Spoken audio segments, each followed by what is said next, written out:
Welcome to Golf and the Good Life, your guide to golf travel across the pond. I'm DJ Jones, joined as always by my good friend Connor Evers, and today we are talking about the Open Championship and all things Portrush. But before we get there, Connor, we are kind of at the top of our arc, if you will. We've got 2 weeks worth of golf across the pond on television. We've got, of course, the Open. We've got the midway point of the golf travel season. We've got Old Petty at Cabot Highlands coming out in a few weeks. There's a lot of exciting stuff happening across the pond. What's the latest and greatest up at H&B HQ?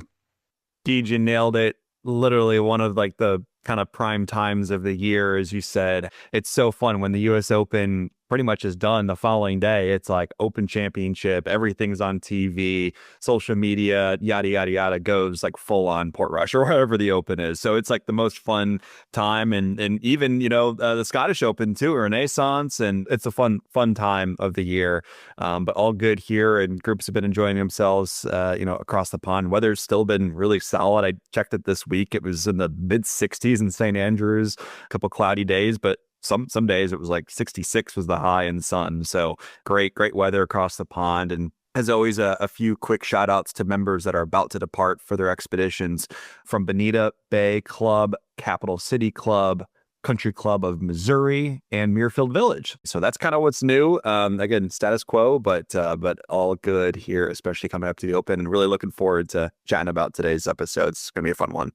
Yeah, pretty exciting. And not only obviously the times that we're in terms of our business and what's happening overseas, but just with the Open happening, it's just, there's just something about it that kind of gets everybody that's in our line of work fired up. And so we thought that today's episode would be a little different in that we're talking about the Open and Royal Portrush, of course, but we mentioned it on the last episode. Nobody needs another Royal Portrush preview. If you want to learn about Royal Portrush, go listen to the Fried Egg. They're your guys on this. If you want to learn about the field and players and so forth, there are a lot of other podcasts that talk about this, and they do it a whole lot better than we ever would. But we thought that it would be fun to just kind of talk about it from not only a personal standpoint and some of our memories from both the Open and Portrush and Royal Portrush, if you will, but also kind of diving in a little bit to maybe some of the good life and things that are around the club. Obviously, there's a lot of people that are going to be in town and looking for some things to do elsewhere, if you will. So, but to get us there, we got to bring in some reinforcements. Our colleague, Mike Walters, 2 episodes in a row now is going to join us. Mike, we joked last time, it took us 61 episodes to get you on this thing. 2 in a row. We've got quite a streak going. I had so much fun doing it with you guys last time. And, all you got to do is talk about the Open Championship. And I told Connor that I was in immediately. Since I was a pro, this has always been my favorite major. All of my members like Masters. I'm like, oh, it's great. Don't get me wrong. But I'm like, there's something about the spirit of the Open. And a lot of it has to do with the fans, the people across the pond and how they hold it in such reverence. Do you remember, Connor, those ads for the Open, the traveling claret jug around the aisles? When people would just come into contact with it, they'd start to cry. Remember those ads that were going around, especially on like NBC and around those? Is there anything in the United States that comes close to that? I don't think so. No. It's held in that kind of reverence by all the players, but especially the fans. And just, the only thing that I can think of that comes close is when you come into contact with like the Stanley Cup, if you're a hockey fan. When you walk around, it's almost like walking around a campfire. You're like, I don't want to get that close, or can I get that close? And it's just, just like we talked about last week with Links Golf, the Open's just magic, man. It just is. It's funny that you say that about coming in contact with the trophy, doing what we do. We've all come in pretty close contact with the claret jug. I know you've got a particular story involving somebody else a long time ago that maybe will come up today, but we've all, come in close contact with it, but I've never touched it. I'm never touching it. And that's just the rule.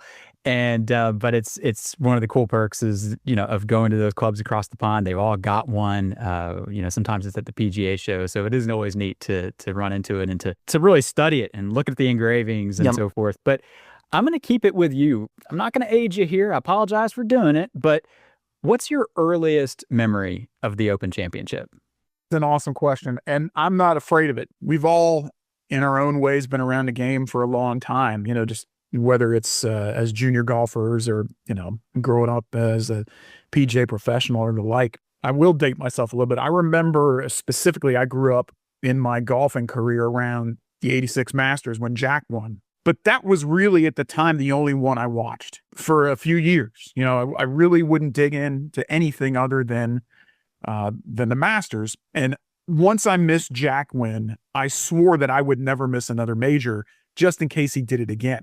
So it was about that time that I started really digging in.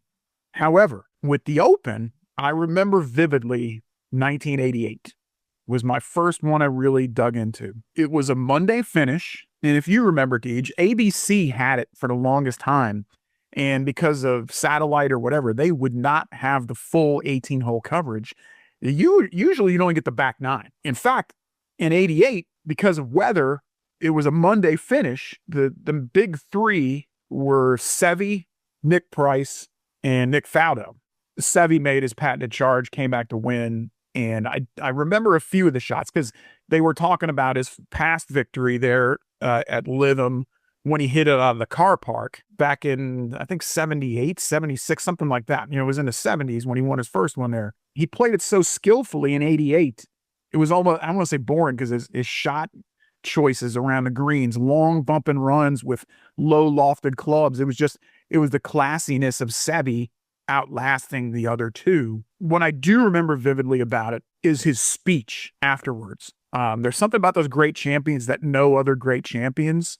Nick Price really hadn't won anything yet, but he had been close a few times.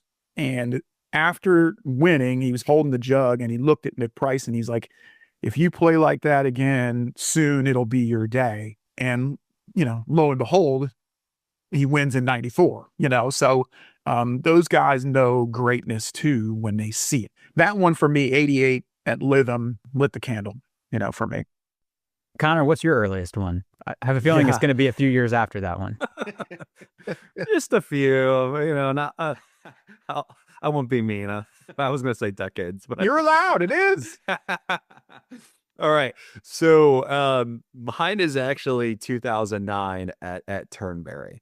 I say that like kind of a little low, but it is 2009 at Turnberry. And we were just talking about this. This is my like second thought and second memory of a golf tournament. I think it was like 3 years prior to that. It was like a tournament at the Greenbrier.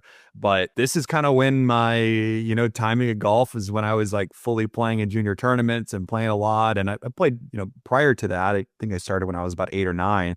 But this is when I was really into golf. And I just kind of started watching it and paying a little bit more attention and thinking out like what the majors are and what tournaments are not majors. So I'm like very new to the professional game, believe it or not. And I think I was watching Sports Center and my family and I were on vacation. And I remember kind of watching the highlights of the rounds on Thursday and Friday. And then Saturday, I'm like, Dad, we got to watch this. Like there's this old guy that Tom Watson, they may win the Open. And he's like, really? I was like, that's like a cool sports story. So we kind of like watched it and, like mostly everyone was, mostly I would say, is rooting for Tom Watson to win it. And so were we. Just, a heartbreak, but, a really cool tournament, an amazing venue at that as well. But I've rewatched it and there's the RNA, it's either the RNA or the Open has a podcast. And I was telling you, DJ, about it. I listened to it about 6 weeks ago or so. And it's Stuart Sink, and it's literally just an interview. It's about an hour with him about how the week went. And he was actually playing horribly before it. Like, I think he like miscut like the tournament beforehand or two, and maybe slightly missed the cut. I mean, just like ball striking poorly. Like literally there's not like a positive in his game. He's talking about it and ended up having kind of a lesson, got his game a little bit going a little bit better, and took a putting lesson beforehand, and he just found something. It was like click, and it's a pretty cool story. He also talks about when they went into the playoff, how everyone walked out there, and he ended up taking a buggy out and went to the bathroom he said to Porta John driving out there at Turnberry and said he literally went inside and he was like physically shaking. He needed to be by himself. And that was the only place he could find to be by himself before the playoffs started. He knew the momentum was with Tom. Everyone was kind of rooting for him. And he was just like, I'm the underdog here, but he's like, I felt like my game is better. He felt like Tom was a little bit more worn out, just given the fact of, everything. And it's a really cool podcast, just kind of giving like the details of, coming into the tournament and going to the end. But yeah, it's one that's definitely memorable. That can mean a lot of different things. Do you guys remember, Deej, before you get to yours, do you remember the second shot that Watson hit in 18? I think about it roughly once a month, probably. I'm glad because, you've seen a lot of like heartbreaks in big tournaments, whether it's majors or not. He had to hit that shot and go, I just won the Open. I mean, I think he missed his spot by 3 feet. I think he hit 8-iron. He should have hit 9. Should have, in quotes. He absolutely striped that iron.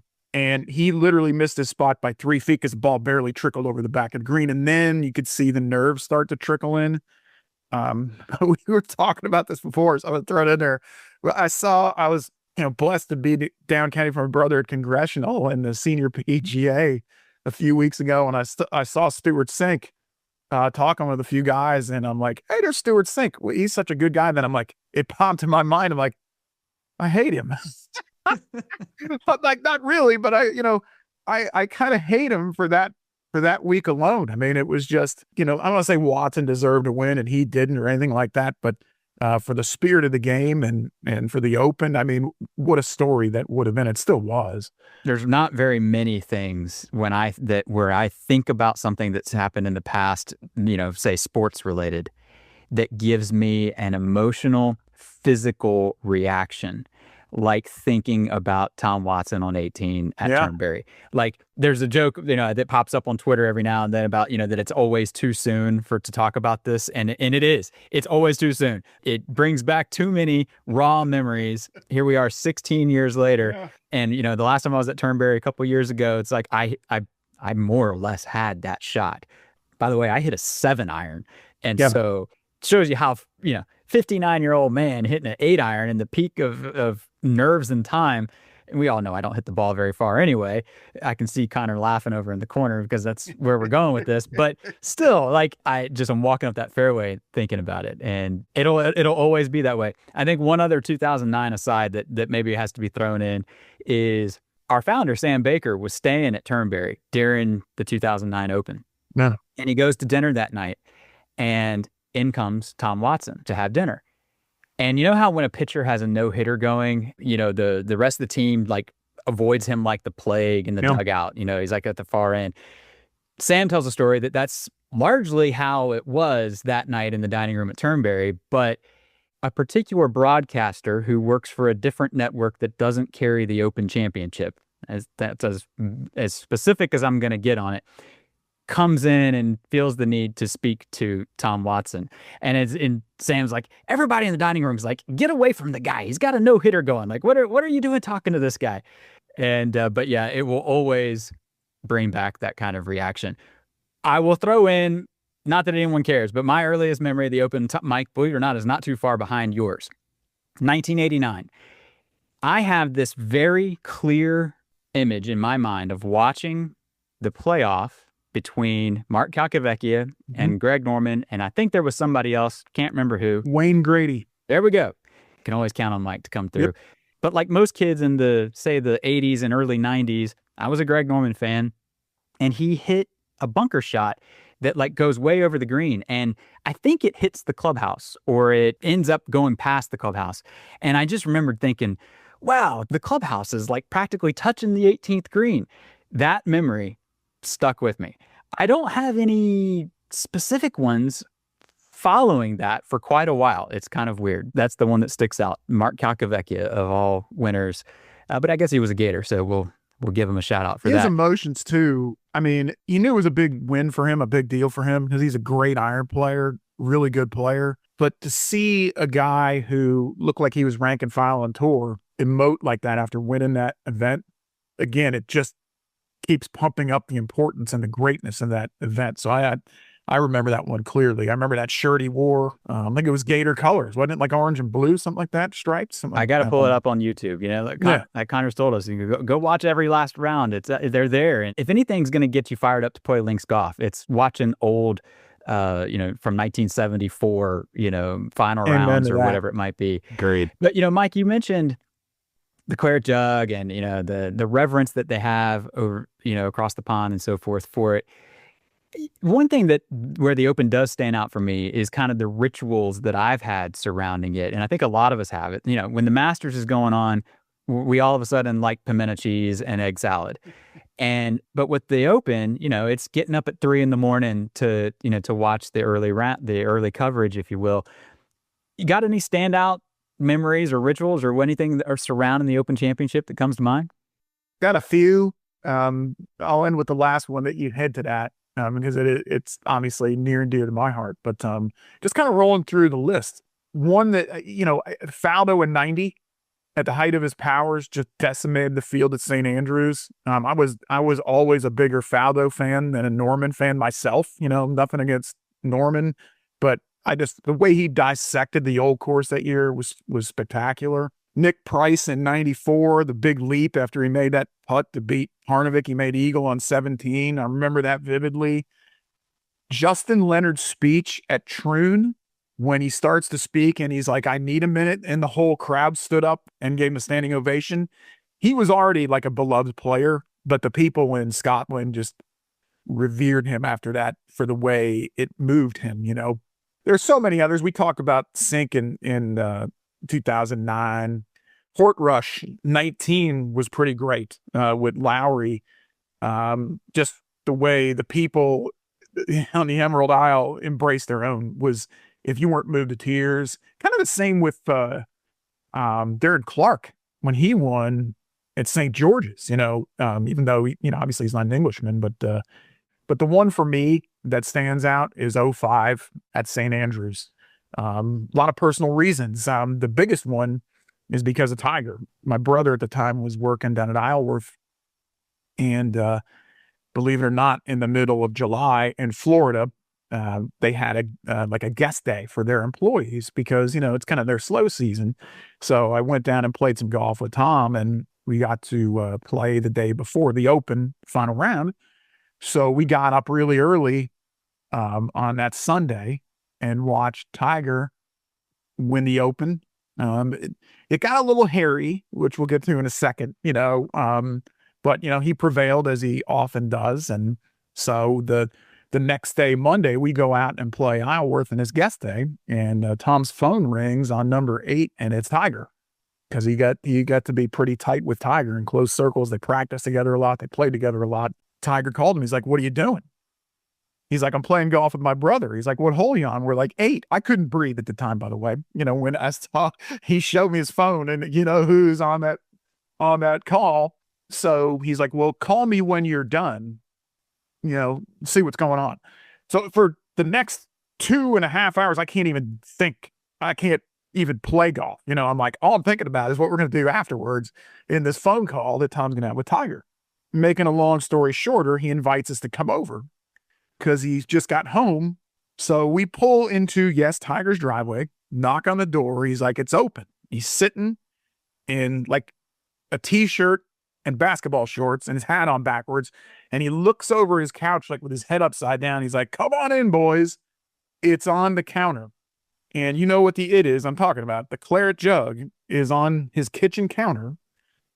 And Tom and I are walking in there like we were just talking about, like it's a campfire built in his kitchen. We're like walking around there like with wide eyes, and you don't want to reach out and touch it. You want to kind of stay away from it. Tom's like, "Can I touch this thing?" And Tiger's like, "Of course." I'm like, "I'm not touching that thing." He looks at me. He hadn't even introduced himself yet, and vice versa. He's like, "Dude, you can't come in his house and not hold a claret jug." And I'm like, "You're right." Yeah. So then we, traded introductions, and we sat on his couch for 45 to 60 minutes just talking about the Open, talking about the jug. And I literally was telling a St. Andrews story with him. We had just played it 3 years prior, Tom and I together with our dad. And I am telling this story, gesturing as DJ and Connor, that I do with my hands. I'm holding the jug gesturing about the story, and Tiger's eyes are going down to the jug, up to my face, down to the jug, up to my face. And he has like the biggest smile on his face while I'm doing this. And I can't help but start laughing because we're just telling St. Andrew stories and just picking his brain about how he played that final round was fascinating.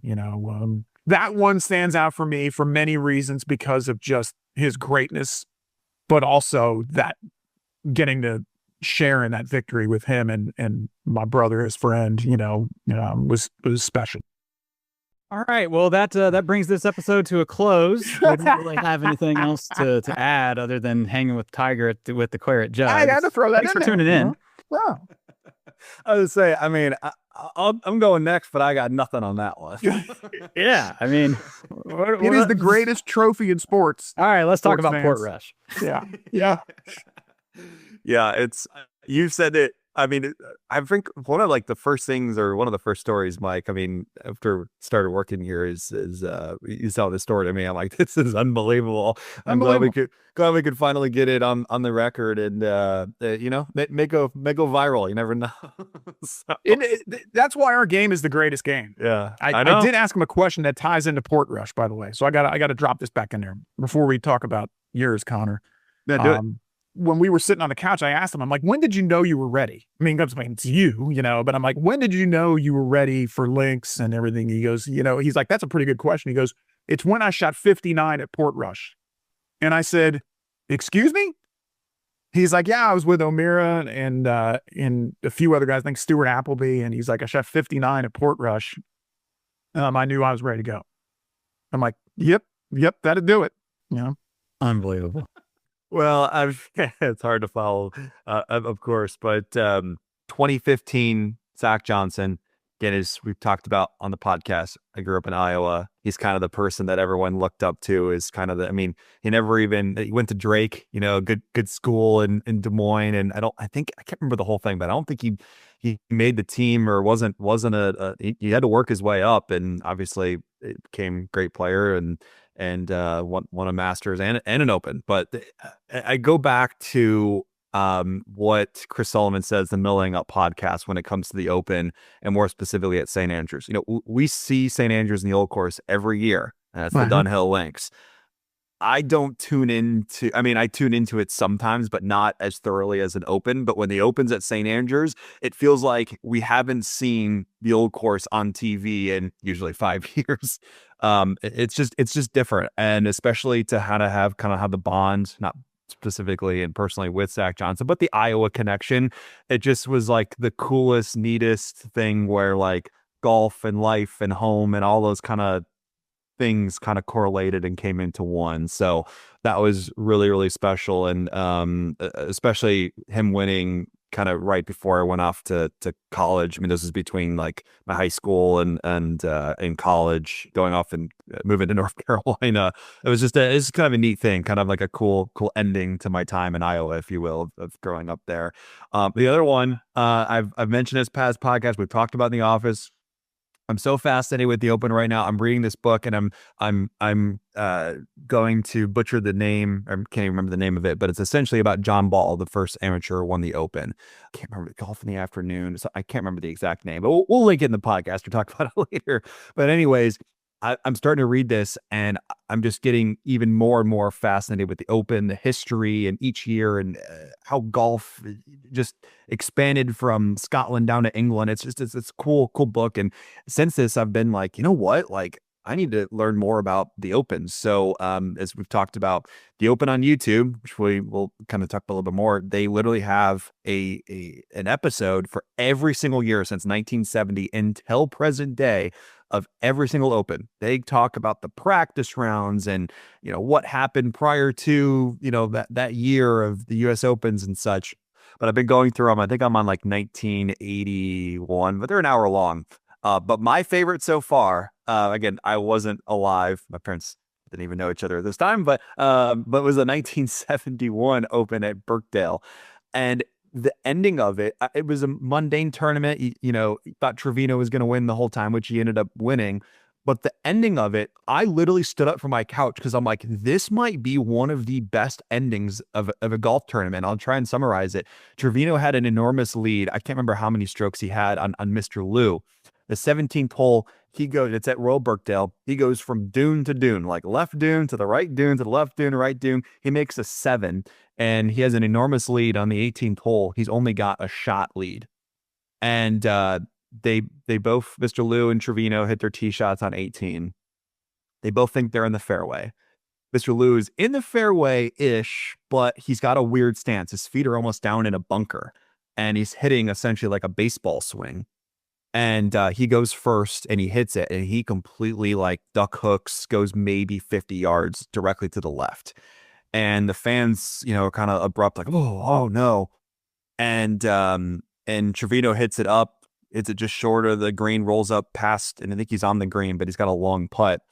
And the next scene of this video, again, it's the 70s, so there's still, the audio is not the best. And there's a scene because Mr. Lou unfortunately hits a lady and hits her in the head, and like she's like bleeding like out of her head, and unfortunately she has to go to the hospital. He's completely upset, like he doesn't know what to do, and tries to compose himself, and he puts the camera off to the side, and I'm like, what is going on? So it hits off of her head where it should probably go into like the dunes. It knocks out into the fairway. And Mr. Lou then hits like a long iron, composes himself, long iron, his third shot, and almost like holds the shot and puts it 5-10 feet away. And Trevino then goes up and 2 putts for his birdie, but Mr. Lou makes the birdie as well. So Trevino won by a shot. And it was like the most, I'm like, what is going on? This is the most unbelievable golf and scenario that has ever happened, like I've ever seen. It was fascinating. So that's kind of my my kind of 2 cents on favorite memories. It was just amazing. And I can't wait for the rest of them to go through. Do you guys remember 15, going back to 15 for a second with Zach? What was going on historically in that event? Well, yeah. I mean, Jordan's got a chance to get all 3 to start, and spins it off the front on 18. And I feel like he 5-putted a hole or 4-putted a hole, like number 8 or 11. Yeah, he did something. But when he made that putt on 16, that like 45-footer, I don't think I've ever heard a roar like that for an American outside of the United States. I mean, so if you don't, like we talked about the greatness of the fans of the Open. I mean, they love their history. They love their championship. When that thing went in, and they were feeling what Spieth was feeling.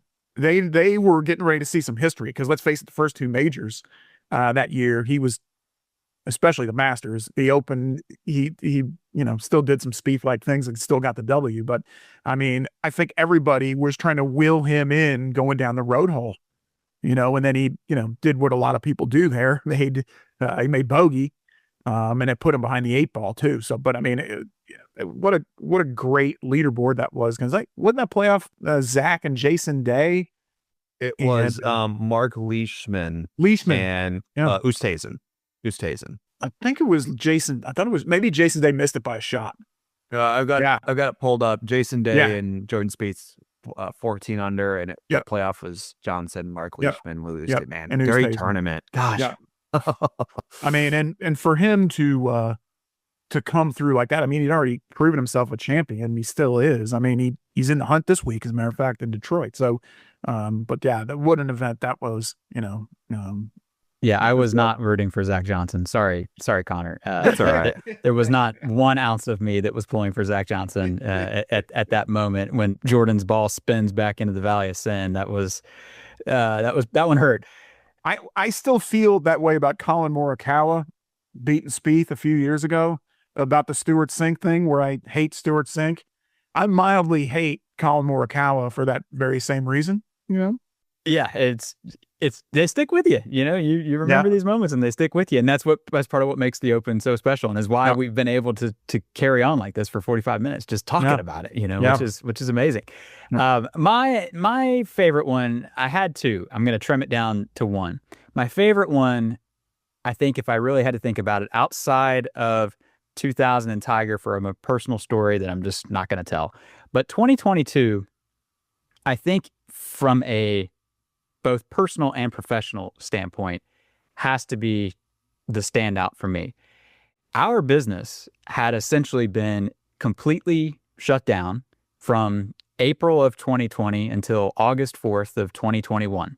I will never forget the date, August 4th, 2021, because that was when our first group post-COVID took off to go across the pond. Mhm. And going into 2022, we had this monumental amount of groups and business that were kind of on the books that had been postponed through COVID. We had some groups that were still booking trips, believe it or not, into 2022. And so there's all this uncertainty. Is it going to go off? Are things finally going to be sort of quote unquote normal? Is there going to be another, shutdown of some kind? Like, is it going to work out? Are we going to make it? And it's crazy to think that, but like, that's the reality of where a lot of travel companies were at the time. And so we come to the Open, and St. Andrews puts on an absolute show. It's sunny. We've got the Tiger story of, is this his Swilken Bridge moment? Him walking across in that stark white shirt, walking across with that crowd, and the sun is beaming down. Like, it gives me goosebumps thinking about it. Rory did Rory things. He should have won. Still makes me mad that he didn't. But in the course of that 1 week period, I've mentioned before, we received over 3 months worth of inquiries for travel in the course of that, 7 to 10 days. And so at that moment, it was like, onward, we're going to be fine. Let's go. And, so when I think of the Open, that's the one that comes to mind. But we got to get back to Portrush. We've all been to Portrush. We've all spent a lot of time there. Mike, thoughts heading into the tournament with the course and your memories in Portrush? My thoughts are that, from the time that you put the peg in the ground on number 1 to the time that you putt out on 18, it just feels big time. Back in 16, when I played it for the first time, the new holes weren't even ready for a show yet. 6 and 7, I believe, or is it 7 and 8? 6 and 7. 7 and 8. 7 and 8. So old 17 and 18, with the big mouth bunker was still there, which were very nondescript holes. So I didn't mind seeing them leave. But there are many standout holes. A lot of our great photography that you've done, DJ, or that we've had on our sites and such. White Rocks is such a spectacular hole, not in length, but in strategy. It drove those guys insane in the Open in 19. It's just a fabulous hole that anybody can play. Anybody can make 3, but there's just so much that can go wrong on that hole. The other one for me is Calamity Corner. Our game has become a long ball hitter's game. I think in a lot of ways, what we saw at Oakmont a few weeks ago, number 8, which I've been fortunate enough to play twice, was like 265 yards, and I thought that was enough. Now it's like 290 something. It's crazy. Calamity Corner is one of the best long par 3s that I've ever seen. I haven't played 16 at Cypress. I haven't been fortunate enough to play Cypress. I would put it up in that vein. It demands much, and you better hit the proper shot. And I did not. I remember being down in that hollow to the right, made double, and there are no weak holes, and that's, I think, the beauty of the links. It's a fantastic golf course. Yeah, for me, when DJ and I went up in 2022 up in that area, the timing and the routing of the trip just served us a time period where Port Stewart and Portrush, and I think Castle Rock also, or maybe Ballyliffin. It was Ballyliffin was hosting an event. So the Dunluce was unfortunately closed, weren't able to do it, but I was able to play the Valley Links. And my nickname throughout the office and the company is Second Course Connor. So I was able to play the Valley course there. So I have not had the privilege yet to play the Dunluce Links, but the good news is I'm actually playing in October this year. So I'll have the opportunity to play there. But I will say, given my nickname of playing these courses, I've played a lot of them, Ballybunions and Turnberries. I'm losing a few, but there are quite a few in my repertoire. I will say the Valley Links at Royal Portrush is the best second course, quote unquote, or best relief course, quote unquote, of anywhere that I've played across the pond. But yeah, it's a solid course. Par threes are good. So par four in the front in the valley, I think it's a fourth or fifth, but it's a solid test. That's kind of my personal memories at Portrush. But I'll have an update for you all in October when I'm able to play the Dunluce. Well, and then you're going to have to schedule a trip once Ballybunion gets done with the cash-in, because they're updating it. So you're going to have to get a fresh look at it. Got to check it out. And County Down this year, I'm going to play the Ensley, prior to. So it's just another one. You're just checking them off. Second course Connor. That's put it on his LinkedIn profile, folks. But I've mentioned here before, I cannot remember rounds of golf. The moment I walk off a golf course, it is completely ejected from my brain. There are some rounds where I remember a handful of shots or whatever, but if you ask me what I hit on the 6th at Royal Portrush, I have no idea. But I remember moments. I remember panoramas and views, if you will. Something like the 17th tee at Ballybunion comes to mind. I have no idea what I did on anywhere else on the course, but that peak on 17 is one of the greatest places in golf. Well, the same holds true for the bench behind the 5th green and the 6th tee. As you look up to the white rocks and the Dunluce Castle and just the beach down below, we got a picture from a group not long ago where it's beaming down sunshine and all the sunbathers are out on the beach, and that's what comes to mind when I think of Portrush. When you climb, it's on the 15th now. Here I am talking about golf holes like I remember them, but the par 4 15th, it kind of goes up a ridge and then it crests, and then the fairway runs away down to the green, and the ocean is in the background, and it's called Scaries, and the Scaries Islands are out there. When you reach that peak late in the day, it's gorgeous. But I love getting to the course, and I've been fortunate, where they have more or less said, Deej, do your thing, and I've gotten there before sunup. And so I've made my way all the way out to the 5th green at sunrise. And if you ever have an opportunity to figure out how to do that, it's absolutely unbelievable. But for me, when I think about Portrush, it's often the good life stuff that comes to mind. And this week with the Open, they are going to visit the Harbor Bar on the telecast. They absolutely will. And if they don't, that's a complete and total miss. The Harbor Bar is it's 2 miles from the course, or at least from the clubhouse. And it's a tiny place, can't be but 500 square feet, maybe. And every inch of the place is covered in golf memorabilia. And it's all been collected by Willie Gregg, who is the longtime barman there. He's an absolute legend. If you walk in, you will find him because he's probably behind the bar with his tambourine doing the chorus of Bye Bye Miss American Pie or whatever song is on. And so if you're in Portrush, you got to go to the Harbor Bar. I'm going to throw a mention in for Tom Tom's Bakery as well. Tom Tom's Bakery is this tiny place. There's no seating. It's a walk-up only.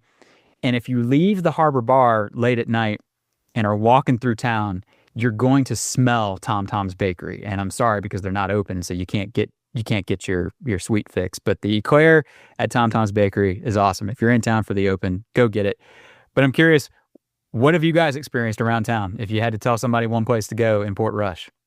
Bushmills Inn, sticky toffee pudding, mic drop. My sticky toffee pudding story, I'd never had it before, and I was told that it is a must. I told my brother and his members about it when they went over, and they got one for the table for a group of 12. Oh, no. Because my brother is like, well, Mike says we got to try this. And they're like, well, let's just get one. So each guy took a bite and then ordered their own. Yes. So they ended up with 12. Okay. It's basically 13. The story redeemed itself. I was like, 12 guys sharing one sticky toffee. That ain't going to work. It's ridiculous. That stuff is so good. And then from almost like a spiritual perspective, as you're talking about the beauty of that region, I really love the Giants Causeway. I know not everybody's had the experience that I've had there, but just doing that with my dad, there's nothing like it that I've ever seen on this planet. Nothing. It speaks to a much higher power, that something that could be made that perfectly and wonderfully in that naturescape. It's a beautiful place. When I had these written down, when indeed you were kind of going into the good life stuff, I was like, oh, Bushmills, sticky toffee pudding. Yeah. When you said Yeah, it, man. you said it, Mike. I'm like, oh, there it is. Uh-huh. But I have a notes app, Lily, on my phone of sticky toffee pudding Yeah. ratings. I've got, I think, like 32 on there. And Bushmills is still number one. So Yeah. if that, England, Scotland, Ireland, still number one. So it's the best up there. I mean, honestly, if you're up there and not even staying there, I go in for dinner and get it for sure. But mine is the Bushmills Distillery. Go there, check that out. Cool tastings, and you can go through the sort of regular whiskey distillery tour. So it's pretty cool. And then Galgorm, depending on which course you're playing and what touring you may be doing up on the coast, 30 to 45-minute drive from your lodging, or from Galgorm up to the Gulf. And like I said, whatever you're doing up there, but great spot. You won't expect what's there. It's one of the neatest properties and coolest and most unique amenities you can get anywhere that we have from a good life perspective of lodging. So those are kind of my two spots up there. Well, and barely scratching the surface. There's a lot to do. We haven't even talked about if you've based yourself in Belfast, and if you're listening and you're going to the Open, Yes. you probably are based in Belfast for the Open and taking the train up. And there's just so much in Belfast What a to town. see. It's an unbelievable city. I mean, the food scene in Belfast is absolutely incredible. It's really amazing, and it's amazing what has happened in the last 7, 8, 10 years. And it's funny what a major championship can do to a town. To expand on that, in our last episode, we sent out an invitation. Hey, send us your story. Go record on our website your thoughts on Portrush or any personal stories that you have. And we have a couple here that we're going to drop in. One is from our founder, Sam Baker, who is going to talk a lot about Portrush as it once was, if you will. And there's a pretty funny tie-in. And another from Dr. Jim Woods from Paducah. He has traveled with us for ages, has another trip on the books next year. And then when those stories are over, we'll be back with our winners picks for the Open. Yeah, this is Jim Woods from Paducah, Kentucky, and I was just going to comment on the day we had at Royal Portrush. We stayed at the Bushmills Inn, drove to Royal Portrush and played golf, and of course these were the days when we were still driving ourselves. So it was really a great day. We played golf, then we went to the Bushmills Distillery, saw the mash tun, and also saw all kinds of bourbon barrels from our home state of Kentucky. They were all over the distillery. We closed out that day with a day at Giants Causeway. Like I said, what a day. There's so many things to do around Portrush, and Portrush, one of the great golf courses that you can play over there. Thanks for letting me contribute. My first trip to Northern Ireland was in the summer of 1992. Our second year in business, when I escorted the Indiana University golf team, their parents, and some boosters on a tour of Ireland. In those days, in order for the trip to be sanctioned by the NCAA, the team had to play a certain number of matches. And in order to meet that requirement, it was decided that the team members would play in an open competition at Royal County Down by driving up from Dublin for the day. Having never seen RCD, I was duly impressed, and I conveyed that to the club secretary when I introduced myself and our company. Not only did he encourage H&B to begin booking more visiting golfers at his fabulous course, but he also told me any golf trip to Northern Ireland should also include play at Royal Portrush. Now, I knew that club had hosted the 1951 championship, but in those days, before the internet, I frankly didn't know hardly anything else. So as I began sifting through all kinds of publications, I subsequently read about the club's association with Harry Colt, which is one of my favorites in the golden age of architects. I decided to return later that year to check the place out. Needless to say, I was really impressed with the course. In fact, the fourth hole remains one of my favorite par fours anywhere in the world. After my round, I asked to speak with the club secretary, who I discovered, much to my surprise, was a young woman in her 30s named Wilma Erskine. After a bit of polite conversation, I asked about the elephant in the room. Was it safe to bring American golfers to Northern Ireland in times like these? I was speaking about the troubles, of course. She replied, "Sir, so far as I know, no American wearing Sansa-belt trousers and a golf shirt has ever been shot in Northern Ireland." And the rest, as they say, is history. For the next several years, H&B was one of the very few travel companies which booked groups to Northern Ireland. And I think the only American company until very late in the 90s. At any rate, no one was ever shot. Okay, so let's talk about the tournament itself. Not that anybody is here for our takes, but I'm curious, who takes on the Claret Jug from Portrush this time? I am taking Tommy Fleetwood. Much as I love Captain Keegan, I found myself rooting for Tommy a couple of weeks ago. He finished second here, kind of a distant second to Shane in 19. I think he's on form. I think his ball striking. I think, as you guys know, and Connor, you will, Portrush is a ball striker's paradise. It doesn't have to be a bomber's paradise. It is a ball striker's paradise, much like Lowry is, probably why he won. I think I think Fleetwood's on form. I don't think you have to be a great putter to win the Open. I think you have to be a good putter to win the Open. I think he's going to break the jinx. I think he's going to win. I'm taking Fleetwood. Love it. I've kind of in between a couple, one of which was Jason Day. I think he's been playing really well. Good ball striker too. But my pick is Robert McIntyre. Beautiful. Yeah, been playing well. He rises to the occasion, kind of like I don't know if underdog is the right way, but he loves his opens, his national opens, the Canadian Open, the Scottish Open. Played really well at the US Open at Oakmont, a couple of weeks ago as well. He just rises to it.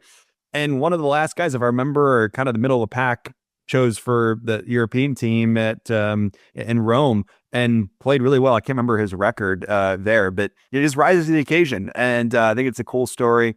Obviously used to links golf growing up in Oban in Scotland. So used to the weather, etc. That's my pick. We'll see. I'm pulling for Scotty. Of course, I'm a big Scotty fan, but I like McIntyre's chances. I think that's a pretty solid pick. I mean, he's a 3-putt away from winning the U.S. Open, or at least being in a playoff, right?